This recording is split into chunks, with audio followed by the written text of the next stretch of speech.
Hey everyone, let's take a closer look at this INSDRGN A14 mini folding electric bike. This thing does come with a 500 watt nominal, 750 watt peak motor in the rear. You get a 10.4 amp hour battery on this one. The seat is foldable here, so you can unlock the seat and fold it up like this. You can unlock the battery with the key, and you can pull this battery out and charge it separately if you want, or you can just remove the battery from the bike. That way when you fold the bike up and put it in the trunk of your car or something like that, it's going to be a little bit lighter with the battery removed. Overall, the bike is pretty lightweight for an electric bike. It does weigh in at 63 pounds. So you will be able to pick this up, put it in the back of your vehicle. So in addition to the 750 watt peak motor, the 10.4 amp hour 48 volt battery, this is a full suspension bike. You do get the suspension fork in the front. You do get these springs back here in the back and right here in the center.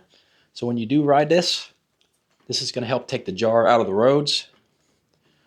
The seat itself is large and cushy also, and it does have some springs underneath. Gives it a little bit better ride. So even though this is a mini folding electric e-bike, the seat does go up pretty high. I am 6 foot tall with 32-inch inseams. I got it set up pretty much perfectly for myself right there, where I can just stand flat-footed. But of course the seat can go much lower, like that. So if you are a small rider, it's going to be real easy to get your leg over, sit down on this little bike.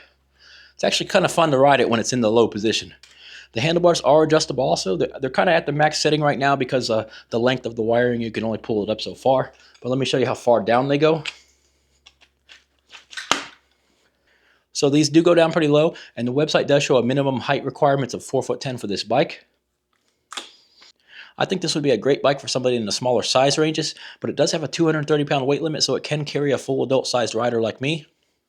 While this bike does come with pedals, it only has the one single gear in the back, so you want to make sure you get your seat to the proper height. That way you can get your proper leg extension while you're pedaling this bike. Alright guys, one of the main features of this bike is that this is a folding bike. Let me show you how it looks when it's folded up. Pull the lever, let the handlebars fold down. You might want to lower them also. Then you're going to open the latching mechanism here in the center. Pop that open, break the bike over. Folds over real easy. Then you can sit the bike down like this. Of course, you can always remove this battery and you can take the seat off to make everything smaller and lighter. This bike comes with a keyed ignition and you get a battery life indicator up here. This thing doesn't have a speedometer or anything like that. All you get is the battery life indication. It does have a headlight though, so when you put the key to the second position, the headlight will come on.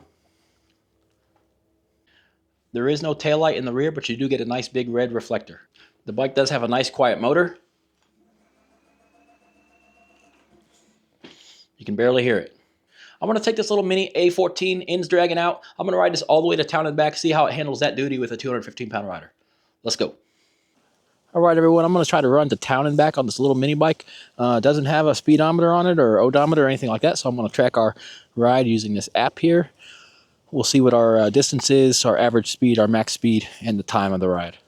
There is no pedal assist speeds on this. It's just one speed, and you control the speed using the throttle. So if you want to go nice and slow, you can go nice and slow, or you can give it more throttle and speed up. Let me see what kind of max speed it shows us here on the GPS while the battery is still full. All right, I'm seeing 17 miles an hour as my max speed at 215 pounds. I'm sure if you are lighter and smaller than me, you probably will get that max speed of 20 out of this. I'm going to ride a little bit slower. I'm probably going to give it a 10, 12 mile an hour ride here, see what kind of range I can get. We do have the big hill coming up ahead. I have my doubts that this can make it on its own, so I am going to put in some pedal assist and let me try to pedal the bike here. It only has the one gear. It's probably going to help me get up this hill here. All right, we're slowing down, but we're still making it up. Getting my workout in. It's not too bad. All right, we made it up the hill. That's enough pedaling for me. Gonna continue with the throttle. This little bike actually has big brakes. For having 14-inch tires, the brakes are like half the size of the tires. Let's see how they feel. Wow. Very sufficient on the brakes. About tossed me over the handlebars there. I like how quiet it is. It's not making any noise at all. All we're going to get is the wind noise. Let's see how it feels. Hey man, it's pretty nice. You can just sling this little thing around. It's pretty fun.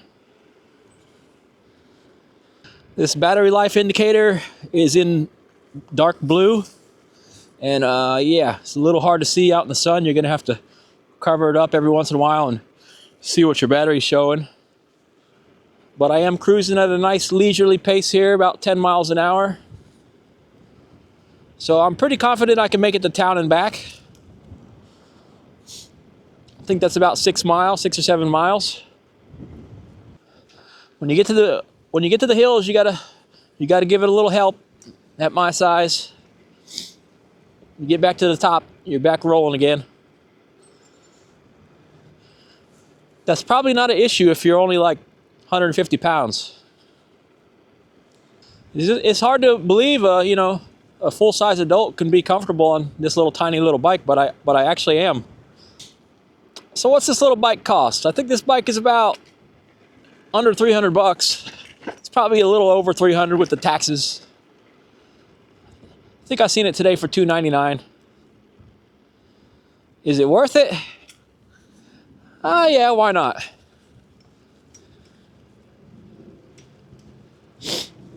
Better than walking. Much better than walking. I'm actually having a good time riding this little thing. The only reason I start questioning if it's worth it or not at $300 is because then you got to ask yourself, what kind of e-bike can I get for $100 more? And there are a few e-bikes in the $400 price range, like the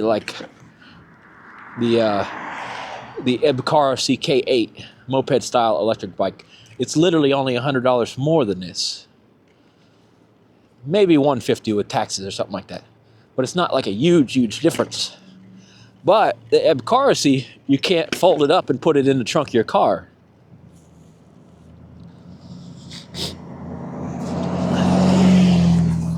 So if you're buying an e-bike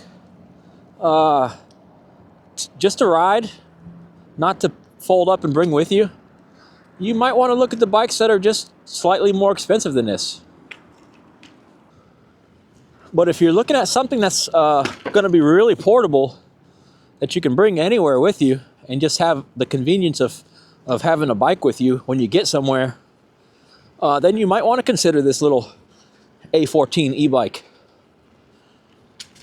Or if you're just on an absolute budget and you're looking for about the cheapest budget transportation you could get, definitely look at this A14 e-bike. I'm gonna turn it around right here, guys. I made it to town. This is as far as I'm bringing this thing. Let me take a look at our battery here. All right, we haven't even lost a single battery bar. So yeah, you can definitely use this thing as a little commuter to get to town and back. Having a nice little ride though, other than the fact that it's 40 degrees out. But even that, I feel pretty good. Let's see if we can make it up this hill here. Got to put some pedaling in. We'll get up here. All right. Yeah, we got up a little hill. Kind of wonder what this big grass berm is back here.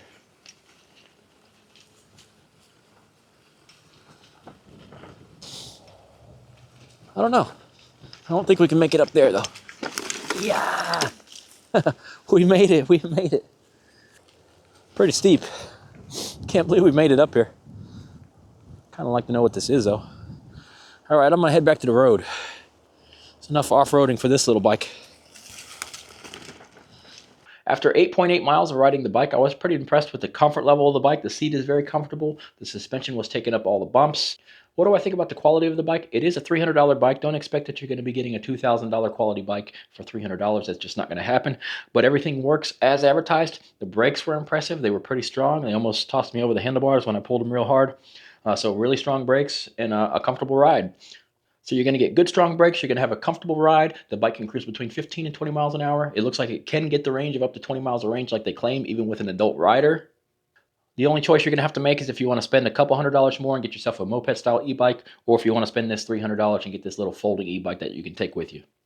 A couple things to note on the assembly of this bike. The front brake caliper was too tight when I was trying to slide the rotor into the brake caliper, so I did have to loosen the brake cable up front to open it up a little bit to get the brake rotor to go inside. And back here on the battery, it was pretty dang rattly in the tray, so I did take some 3M foam tape and put it underneath the bottom of the battery to make it work no rattle at all. Alright guys, thanks for watching. Please hit like and subscribe to the channel for more e-bike and scooter content like this. I'll catch you all in the next one.